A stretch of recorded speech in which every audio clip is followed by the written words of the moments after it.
दोस्तों, ये कहानी अनुराग पाठक जी द्वारा लिखी गई है। एक बहुत अच्छी कहानी है जो हर एक विद्यार्थी को सुननी चाहिए। ये आगे के लिए प्रेरणादायक है। मार्च की सुबह थी। घर की छत पर सो रहे थे मनोज के चेहरे पर धूप पड़ने लगी। कुछ देर करवट बदलने के बाद वह उठकर बैठ गया। उसने देखा कि उसका दोस्त विष्णु अपनी छत पर गणित के सवाल हल कर रहा था। गणित के सवाल तो मनोज को भी हल करने चाहिए, क्योंकि आज 12 का पहला पेपर गणित का ही है। लेकिन उसे सवाल बिल्कुल समझ नहीं आते। फिर भी उसने पास पड़ी गणित की किताब उठाई और पढ़ने की कोशिश करने लगा। मनोज अपनी तारीफ से बहुत उत्साहित होता है, इसलिए जब उसने देखा कि उसके घर के सामने के कुएं पर मोहल्ले की महिला पानी भर रही है, तो उन्हें प्रभावित करने के लिए वह छत पर टहलते हुए गणित के सवाल ऊंची आवाज़ में पढ़ने लगा। महिलाएं तक उसकी आवाज़ पहुंच गई। एक महिला उसकी तरफ इशारा करते बोली, हमारो मोड़ा बिल्कुल ना पड़त। एक मनोज है, रात भर छत पे लालटेन से पड़त रहतो। अपनी तारीफ सुनने का उसका उद्देश्य पूरा हुआ। उसने व्यर्थ हाथ में पकड़ी किताब किनारे रखकर गुलशन नंदा का उपन्यास जलती चट्टान खोल दिया। रात को 1 बजे तक लालटेन की रोशनी में पढ़ने के बाद भी उसके क्लाइमैक्स के कुछ पेज रह गए थे। उसने 10 मिनट में उपन्यास पूरा किया और बाहर कुएं पर आ गया। महिला अभी भी पानी भर रही थी। एक बुजुर्ग महिला को कुएं से पानी खींचने में कष्ट हो रहा था। मनोज ने उसका कष्ट देखकर उसकी बाल्टी भर दी। पुरस्कार में उसे महिला का आशीर्वाद प्राप्त हुआ, लल्ला तू फर्स्ट से पास होएगो। तब तक उसके सहपाठी विष्णु के पिता पंडित कालीचरण आ गए। गांव के स्कूल में कक्षा 8 तक गणित पढ़ाने वाले पंडित कालीचरण मनोज और उसकी योग्यता को अच्छे से जानते थे। उसे देखते ही वे बोल पड़े, परीक्षा की तैयारी कैसी है मनोज? गणित में पास होना मजाक नहीं है। फिर पंडित जी ने अपने बेटे विष्णु की तारीफ करना शुरू किया। मैंने तो विष्णु से कह दिया कि फर्स्ट डिवीज़न से पास नहीं हुआ तो मैं उसकी पढ़ाई बंद करा दूंगा। पर मैं जानता हूँ विष्णु गणित में होशियार है, उसके मन में पढ़ने की लगन है। मनोज इस सच्चाई को नकार नहीं सका। उसने पंडित जी की मदद के उद्देश्य से उनके हाथ से पानी की बाल्टी ले ली और उनके साथ साथ चलते हुए उनके बेटे की तारीफ की। ताऊ, विष्णु जैसा होशियार लड़का तो पूरे ज़िले में नहीं है। मुझे तो पूरा भरोसा है कि वो इस बार ज़िले में फर्स्ट आएगा। ये कहते हुए मनोज की आंखों के सामने उसके पिता की धुंधली छवि आई और फिर अचानक विलीन हो गई। हल्की उदासी के रंग में उसके चेहरे पर दिखाई दी। मुरैना जिला मुख्यालय से 30 किलोमीटर दूर जोरा तहसील से सटे बिलग्राम में दिन की शुरुआत हो चुकी थी। सामान्य सा ये दिन नया सिर्फ इस बात में था कि आज गांव के कुछ लड़के लड़कियां 12th का पहला पेपर देने जा रहे थे। मनोज जब पंडित जी को उनके घर छोड़कर वापस आया तो उसकी मां दरवाजे पर 2 महिलाओं के साथ बातचीत में मग्न थी। मनोज द्वारा बुलाए जाने पर मां ने कह दिया, रुक जा, आती हूँ। परीक्षा का समय हो रहा था, इसलिए मनोज ही तैयार होकर परीक्षा देने के लिए निकल गया। बेटे को जाते देख माँ देरी पर बैठ कर चिंतित होकर बोली, रुक जा मोड़ा, रजनी ने रोटी ना बनाई का? खाली पेट पेपर देवे मत जा। माँ ने रोटी बनाने का काम 15 साल की बेटी रजनी को सौंप दिया था और खुद को चर्चा में व्यस्त कर लिया था। लेकिन मनोज की भूख प्यास आज मर चुकी थी। मनोज ने माँ की चिंता को अनसुना कर दिया और गणित की गाइड हाथ में लिए बना कुछ के आगे बढ़ गया। यह गांव तहसील को जिले से जोड़ने वाली सड़क के किनारे बसा था, इसलिए आवागमन की सुविधा की दृष्टि से भाग्यशाली था। हर 10 मिनट में मुरैना से जोरा और जोरा से मुरैना आने जाने वाली बसें इस गांव से गुजरती थी। सुबह के 9 बजे बिलग्राम की पुलिया पर सवारियों की भीड़ बढ़ने लगी। मनोज पुलिया के पास बने मंदिर में हनुमान जी की मूर्ति के सामने जाकर बुदबुदाया, है हनुमान जी, गणित में बेड़ा पार लगा देना, तुम्हारा ही सहारा है। हनुमान जी से गणित में पास कराने की प्रार्थना करके जब वह पुलिया पर आया तो वहाँ विष्णु और उसके पिता पंडित कालीचरण पहले से बस का इंतजार कर रहे थे। पुलिया पर बैठे लड़कों में से एक ने मुंह में भरी तंबाकू को थूकते हुए पूछा, पुलिया पर पंडित जी क्या विष्णु को नकल कराने जा रहे हो? जोरा, पंडित जी विष्णु को परीक्षा दिलाने जा रहे थे। इस तरह का व्यंग सुनकर उन्हें पीड़ा हुई। वे नाराजगी के स्वर में बोले, ना तुम लोगों ने कभी स्कूल का मुंह देखा, ना किताबें पढ़ी। तुम लोग क्या जानो पढ़ाई क्या होती है। इतना कहकर उन्होंने अपनी नज़र घुमाकर उस दिशा की ओर कर ली जहाँ से बस आने वाली थी। लेकिन हार मानना इस गांव के किसी ने नहीं सीखा था। पुलिया पर बैठे लड़के पंडित जी द्वारा किए गए अपमान से तिलमिला गए। पढ़ने ना थानेदार हो तो कहो मास्टर बन के ऐसे ही स्कूल में गिनती पहाड़े बुलवाएंगे। उनमें से एक लड़के ने सड़क के पार बने स्कूल की तरफ इशारा करते हुए कहा। मनोज ने देखा कि माहौल बिगड़ रहा है तो उसने लड़कों से कहा, मास्टरी तो बड़ी नौकरी है, मेरी लग जाए तो मज़ा ही आ जाए, पर उसके लिए 12th पास होना ज़रूरी है। तुम कैसे करोगे मनोज? सुना है कि इस साल एसडीएम नकल नहीं होने देगा। पुलिया पर बैठे दूसरे लड़के ने मनोज को नई जानकारी दी कि मनोज को उम्मीद नहीं थी कि परीक्षा शुरू होने के पहले इस तरह की बुरी खबर सुनने को मिलेगी, लेकिन उसने अपने मन को दिलासा दिया कि इस तरह से नकल बंद नहीं हो सकती। पिछले कई सालों से विद्यासागर उच्चतम माध्यमिक विद्यालय जोरा में नकल होती आई है। इसी नकल के भरोसे तो उसे 12th पास करने की उम्मीद थी। उसने अपनी 10वीं की परीक्षा भी नकल से ही पास की थी। तभी धड़ धड़ करता हुआ एक टेम्पो पुलिया पर आकर रुक गया। टेम्पो की आवाज़ सुनकर मनोज अपने विचारों से बाहर आया। मनोज का दोस्त बल्ले टेम्पो चला रहा था। मनोज विष्णु और पंडित कालीचरण के साथ टेम्पो में बैठ गया। टेम्पो के पीछे बालाजी का सर्विस की 52 सीटर बस भी पुलिया पर आकर रुक गई। बस में लगभग 70 सवारियां भरी हुई थी। फिर भी उसके 20 साल के दुबले पतले कंडक्टर को बल्ले का 3 सवारियां अपने टेम्पो में बिठाना अखर गया। कंडक्टर ने बल्ले से दबंग और धमकी भरी आवाज़ में कहा, क्यों रे, कितनी सवारी बिठाएगो रे? 3 सवारी एक्स्ट्रा बिठाई लई हैं, उतार बिने, मेरी सवारी है। पिछले कुछ महीनों से इस सड़क पर 3-4 टेम्पो चलने लगे थे। बस ऑपरेटर को इस बढ़ती प्रतियोगिता से आर्थिक नुकसान हो रहा था, इसलिए बस और टेम्पो के संघर्ष बढ़ने लगे थे। तू काम कर, अपनो जे मेरो गांव है, बस ना चल पावेगी तेरी। भले अपने गांव में शेर बन गया, लेकिन बालाजी बस का मालिक धन और राजनीति से ताकतवर था। आरटीओ और थानेदार आर्थिक लाभ के बदले उसे संरक्षण देते थे, इसलिए उसका स्टाफ सीमा से अधिक सवारी ढोना अपना विशेषाधिकार मानता था। विवाद बढ़ता देख गाँव के कुछ लोग टेम्पो के पास आ गए। गांव में एकता दिखाने का अच्छा मौका था ये। दुश्मन का पल्ला भारी होता देख बस में बैठे ड्राइवर ने कंडक्टर को वापस बुला लिया। अधेड़ उम्र के ड्राइवर ने अपना अनुभव से यही सीखा था कि जब किसी गांव में अकेले घिर जाओ तो वहां से भाग लेना ही सही रणनीति है। बाद में अपने इलाके में इस संघर्ष को घसीटकर लाने की कोशिश करनी चाहिए। कंडक्टर भुनभुनाता हुआ वापस बस में चला गया, लेकिन वह बस के गेट से लटके हुए बल्ले को भविष्य की चेतावनी देते हुए चिल्लाया, जा सड़क पे टेम्पो चलावो, भुला देंगो, होश में रहियो। बल्ले भी कम नहीं था, उसने इस चेतावनी का जवाब ऊंची आवाज़ में दिया, गांव में से बस ना निकल पावेगी, ध्यान रखियो। इतना कहकर बल्ले ने टेम्पो का गियर डाला और टेम्पो धड़ धड़ करता हुआ जोरा की ओर बढ़ गया। स्कूल के गेट के पास टेम्पो से उतरकर मनोज और विष्णु स्कूल चले गए और पंडित कालीचरण अपने बेटे को सुरक्षित स्कूल पहुंचाकर अपने किसी रिश्तेदार के घर की ओर रवाना हो गए। स्कूल के संचालक नरेंद्र सिंह ने बहुत मेहनत के बाद 12th बोर्ड की परीक्षा का सेंटर अपने स्कूल में कराया था। अपने स्कूल में सेंटर होने से वे खुलेआम नकल करने का वादा विद्यार्थियों से कर चुके थे। गणित, अंग्रेजी और साइंस के पेपर में इसलिए कि अधिकांश विद्यार्थी अपने बलबूते पर पास नहीं हो पाते थे, इसलिए नकल के पास होने की उम्मीद में स्कूल में विद्यार्थियों की संख्या क्षमता अधिक से बढ़ गई। विद्यार्थियों के झुंड भय, आश्चर्य और आनंद के मिले जुले भाव के साथ स्कूल में प्रवेश कर रहे थे। संचालक नरेंद्र सिंह अपने कमरे की खिड़की से आशीर्वाद भरी नज़रों से इन झुंडों को देख रहे थे। आज नकल कराने का जिम्मा गणित के शिक्षक दुबे जी पर था। नकल कराने के लिए प्रत्येक क्लास में जाना उनके लिए असुविधा का काम था, इसलिए स्कूल के मैदान में टेंट लगाकर नीचे ये पट्टियाँ बिछाई गई थी जिस पर विद्यार्थी बैठ गए थे। घंटी बज गई, पेपर बंट गए। पेपर को 1-2 बार अनजानी निगाहों से देखने के बाद मनोज ने पेपर जमीन पर रख दिया और गणित के सर दुबे जी का इंतजार करने लगा। दुबे जी ऑफिस में बैठकर प्रश्न पत्र हल कर रहे थे।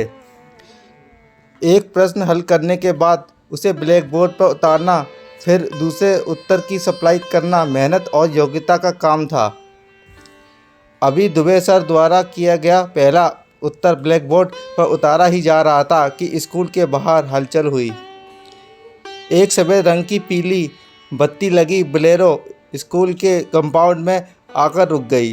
पुलिस की वर्दी में 5 सिपाही सीधे परीक्षा वाले मैदान में पहुंचे। पुलिस को देखकर दुबे सर पहले तो हड़बड़ाए, फिर उन्हें लगा कि ये तो औपचारिक चेकिंग है जो हर साल पहले पेपर के दिन शासन द्वारा की जाती है, इससे क्या घबराना। पर जब पुलिस के सिपाहियों ने उनकी उम्मीद के विपरीत लड़कों से गाइड, नकल की पर्चियाँ आदि लेकर एक बोरे में भरना शुरू किया तो उन्हें ये समझते देर नहीं लगी कि ये मामला गंभीर है। उन्होंने घबराहट में बीड़ी सुलगा ली और ब्लैक बोर्ड डस्टर से साफ करके भागते हुए स्कूल के संचालक नरेंद्र सिंह के पीछे खड़े हो गए। सभी विद्यार्थी को भरोसा था कि 10 मिनट की कवायद के बाद पुलिस चली जाएगी। उसके बाद उत्तरों की सप्लाई फिर से शुरू हो जाएगी। इसी भरोसे पर विद्यार्थियों ने धैर्य बनाए रखा, लेकिन 10 मिनट बीत गए और मामला सेटल नहीं हुआ तो विद्यार्थियों की बेचैनी बढ़ने लगी। उनके ऊपर फेल होने का खतरा मंडराने लगा। आज के इस रंगमंच के केंद्र में खड़े एक युवक की ओर इशारा करते हुए एक लड़का बोला, ये तो एसडीएम दुष्यंत है। दुष्यंत सिंह ने नरेंद्र सिंह से कहा, आपको शर्म आनी चाहिए, आप खुलेआम नकल करा रहे हैं।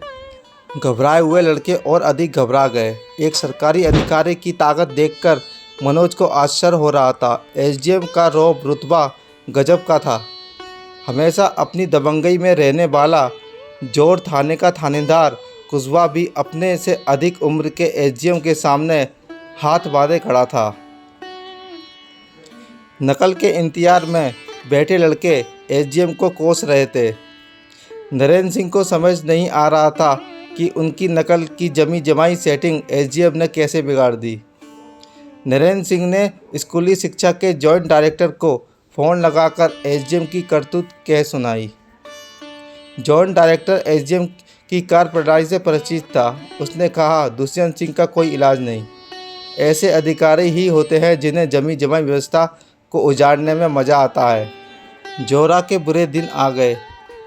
मैदान उजड़ गया, विद्यार्थी चले गए, कॉपियाँ खाली छूट गई, पर जुझारू मनोज ने अपनी कॉपी खाली नहीं छोड़ी। उसने सुना था कि कॉपी भरने से भी पास हुआ जा सकता है, इसलिए उसने पेपर में पूछे गए सवालों को ही उत्तर पुस्तिका में बार बार लिखकर उसे भर दिया। वह प्रश्नों के बीच बीच में इति सिद्धम लिखता जा रहा था, जिससे यदि चेकर चाहे तो वह इति सिद्धम मात पढ़कर सवाल को सही मान सकता है। अंत में उसने चेकर से निवेदन भी किया कि उसकी दादी का स्वास्थ्य खराब होने के कारण वह ठीक से पढ़ाई नहीं कर सकता था, इसलिए यदि उसे पास कर दिया जाए तो वह हमेशा उसका एहसान मानेगा। मनोज की परीक्षा का रिजल्ट अभी नहीं आया था। एक सुबह बल्ले के घर के दरवाजे पर गांव के क्रिकेट खेलने वाले लड़के जमा हो गए। मनोज भी इस टीम का अच्छा खिलाड़ी माना जाता था। वह शॉट मारने के लिए नहीं बल्कि बॉल को रोकने में माहिर था। जब टीम जल्दी जल्दी आउट होती थी तब वह क्रीज पर जाकर विकेट गिरने से रोक सकता था। बल्ले ने लड़कों से कहा, आज जोरा में टूर्नामेंट है, 100 रुपये एंट्री फीस है, 10 रुपये की बॉल आएगी, इसलिए सबको 10-10 रुपये देने हैं। मनोज जानता था कि उसके लिए 10 रुपये जुटाना इतना आसान नहीं है। 7 महीने पहले अक्टूबर में पापा डिंडोरी से आए थे, तब माँ को 10,000 रुपये दिए गए थे। 7 महीने में सब रुपये खर्च हो गए। तब से ना पापा आए ना उन्होंने तनख्वाह भेजी। मम्मी अब उधार मांगकर घर चला रही है। इसी भरोसे घर चल रहा है कि पापा के आने के बाद सब ठीक हो जाएगा। क्रिकेट की मीटिंग में अचानक मनोज के सामने घर की दीनहीन और जर्जर दशा का दृश्य आ गया। घर में घुसने से पहले उसने देखा कि मम्मी पड़ोस की ताई से उनके दरवाजे पर बात कर रही हैं। छोटा भाई कमलेश घर में नहीं है, या तो वह सड़क किनारे पुलिया पर बैठ गया होगा या बिना कहे जोरा निकल गया होगा। निरुद्देश्य आवारा घूमना ही उसका शौक़ है। मम्मी की बैठक ख़त्म हो गई थी, उन्होंने मजबूरन घर आना पड़ा। मनोज ने पूछा, मम्मी 10 रुपये दे रही हैं क्या? मैच खेलवे जाना है। मम्मी ने चिढ़ते हुए उत्तर दिया, मुझ पे ना है पैसा, तेरे बाप ने तो 7 महीना से मुंह ना दिखाओ। मैं उधार मांग के घर चला रही हूँ। मनोज को लगने लगा कि उसका खेलना अब मुश्किल है, लेकिन मन की निराशा को दूर करते हुए उसने किसी उम्मीद के भरोसे सफ़ेद मटमैले पड़ चुके कपड़े के जूते पहने और लगभग दौड़ते हुए टीम के पास पहुंच गया। जोरा के मंडी मैदान पर टूर्नामेंट का आयोजन रखा था। टीम के बैठने और कमेंट्री के लिए एक टेंट लगा दिया गया था, जिसमें 50 प्लास्टिक की कुर्सियां डाल रखी थी। 12 लोगों की टीम में मनोज को छोड़कर सभी ने फीस दे दी थी, इसलिए उसे आज खेलने का मौका नहीं मिला। टीम में जगह ना बना पाने के कारण उदास मनोज टेंट के नीचे कुर्सी पर बैठ गया। कमेंट्री की बागडोर जोरा के दयाल बैंड में गाना गाने वाले पप्पू सिंह के हिस्से में आई। उसने कमेंट्री करना शुरू की। Hello mic testing, hello. Match शुरू हो रहा था। मैच का मज़ा लेने वालों से गुजारिश है कि बैठ जाए। ए लाल शर्ट, पिच पे मत चले। काली शर्ट, वो गाय घुस रही है मैदान में, जल्दी हटा। आंखों देखा बटन शुरू हो चुका था। मैच के मुख्य अतिथि एसडीएम साहब काम में फंसे हैं, इसलिए वे बाद में आवेंगे। कमेंटेटर ने घोषणा की कि 10 ओवर के मैच में टॉस बिलग्राम ने जीता और पहले गेंदबाजी का फैसला किया। ब्रोदी क्लारस की टीम ने धुआंधार बल्लेबाजी करते हुए 10 ओवर में 112 रन बना लिए। बिलग्राम की तरफ से बल्ले और प्रकाश ने ओपनिंग की। बल्ले ने पहली 2 बॉल पर 2 चौके जड़ दिए। तभी टेंट में कुछ हलचल हुई। कमेंटेटर पप्पू सिंह ने उत्साह से घोषणा की, मुख्य अतिथि एसडीएम साहब आए हैं, मैच रोक दो। एसडीएम दुष्यंत सिंह ने खेल जारी रखने का संकेत दिया, आयोजकों को दिया, पर पप्पू सिंह ने बोलना जारी रखा। देवेंद्र अग्रवाल एसडीएम साहब को माला पहनाएं। दुष्यंत सिंह के मना करने पर भी टूर्नामेंट के आयोजक देवेंद्र अग्रवाल ने इसी उद्देश्य के लिए पास रखी माला उनके गले में डाल दी। दुष्यंत सिंह ने कहा, अरे भाई, मैच जारी रखिए, ये स्वागत आवश्यक नहीं है, मैच डिस्टर्ब होता है। मुख्य अतिथि दुष्यंत सिंह कस्बे के इस मैच को गंभीरता से ले रहे थे। मनोज आज उन्हें नज़दीक से देख रहा था। परीक्षा के दिन उनकी नकल रोकने की कार्रवाई भले ही उसे नुकसान हुआ हो, पर उनके दबंग व्यक्तित्व से वे बहुत प्रभावित हुआ था। उसने खड़े होकर उन्हें नमस्ते किया। उन्होंने भी मुस्कुराकर उसके अभिवादन का उत्तर दिया। मैच फिर से शुरू हो गया। उत्साहित पप्पू सिंह ने खेल को देशभक्ति से जोड़ते हुए मोहम्मद रफ़ी की 2 लाइन गा दी। कर चले हम फिदा जान तन साथियों, अब तुम्हारे हवाले वतन साथियों। दुष्यंत सिंह को खेल के बीच गाना सुनने से व्यवधान महसूस हुआ। उन्होंने पप्पू सिंह से कहा, कमेंट्री करो, गाना क्यों गा रहे हो? पप्पू सिंह ने आदेश का पालन करते हुए कमेंट्री जारी रखी। बिलग्राम के 2 विकेट गिर गए हैं। आउट होने वाले खिलाड़ी के खेत में भैंस घुस गई थी, इसलिए वे जल्दी में थे। इस तरह की कमेंट्री सुनकर दुष्यंत सिंह के चेहरे पर नाराजगी के भाव आ गए। 7 ओवर में बिलग्राम के 55 रन में 5 विकेट हो गए थे। एक तरफ से बल्ले 40 रन पर अभी भी खेल रहा था, पर दूसरी तरफ से विकेट लगातार गिर रहे थे। मनोज को लग रहा था कि इस समय दूसरे छोर पर वह होता तो विकेट बचा सकता था और उसके गांव की टीम आज जीत सकती थी, लेकिन 10 रुपये के अभाव में उसके गांव की टीम हार रही थी। वह इसी मानसिक जद्दोजहद में था कि तभी अचानक पप्पू ने अपना माइक कुछ देर के लिए उसे थमा दिया और बहुत देर से रुकी हुई पेशाब करने चला गया। मनोज ने माइक पर अपने मन में चल रही उथल पुथल को शब्द देने शुरू किए। इस समय बिलग्राम की टीम बहुत नाजुक स्थिति में थी। कप्तान बल्ले की कमज़ोर रणनीति उनके लिए परेशानी का कारण बन गई है। उनकी अच्छी बैटिंग के बावजूद दूसरे छोर पर विकेट गिर रहे हैं। इस समय एक ऐसे बल्लेबाज की ज़रूरत है जो दूसरे सिरे पर विकेट रोक कर खेल सके, पर बिलग्राम की टीम में रुककर खेलने वाला कोई बल्लेबाज नहीं दिख रहा है। कमेंट्री का अंदाज बदल चुका था। मजाक और हंसी की जगह अब कमेंट्री गंभीर और विश्लेषण परक हो रही थी। दुष्यंत सिंह का ध्यान अचानक बदली कमेंट्री पर गया। वह इस तरह की कमेंट्री से प्रभावित दिखाई दिए। पप्पू सिंह पेशाब करके वापस आ गया। उसने मनोज से माइक ले लिया। तभी दुष्यंत सिंह ने आदेश के स्वर में पप्पू सिंह से कहा, उस लड़के को बोलने दो, तुम उधर बैठो। मनोज के मैच ना खेलने का दुख एसडीएम की इस तारीफ से ख़त्म हो गया। उसने मैच ख़त्म होने तक उत्साह से कमेंट्री जारी रखी। अंतिम विकेट गिर गया। बिलग्राम की टीम हार गई। सर झुकाए बल्ले और दूसरा खिलाड़ी वापस टेंट की तरफ आ रहे थे। मनोज ने कविता के माध्यम से अपनी बात कही। लहरों से लड़कर नौका पार नहीं होती, कोशिश करने वालों की कभी हार नहीं होती। बल्ले ने अपनी टीम को अकेले जिताने की भरपूर कोशिश की, इसलिए आज का मैच बल्ले के अकेले संघर्ष के लिए याद किया जाएगा। हार के बावजूद बल्ले के लिए ताली बजनी चाहिए। मनोज की कमेंट्री के कारण सभी लोग बिलग्राम की हार को भूलकर बल्ले की बैटिंग पर ताली बजाने लगे। उसने अपनी कमेंट्री से अपने गांव का सम्मान जोर में बचा लिया। दोनों टीमों को प्रमाण पत्र बांटने के बाद एसडीएम ने मनोज से कहा, तुम अच्छा बोलते हो, शाबाश, क्या नाम है तुम्हारा? उसने जवाब दिया, मनोज कुमार शर्मा। बिलग्राम की टीम बल्ले के टेम्पू में बैठकर वापस अपने गांव की ओर चल दी। अपनी तारीफ के लिए हमेशा ललायित रहने वाले मनोज की दुष्यंत सिंह ने आज भरपूर तारीफ की थी। एक दीवानापन सा उसके दिल पर छा गया था। दोस्तों, अगले पार्ट के लिए बने रहना। धन्यवाद।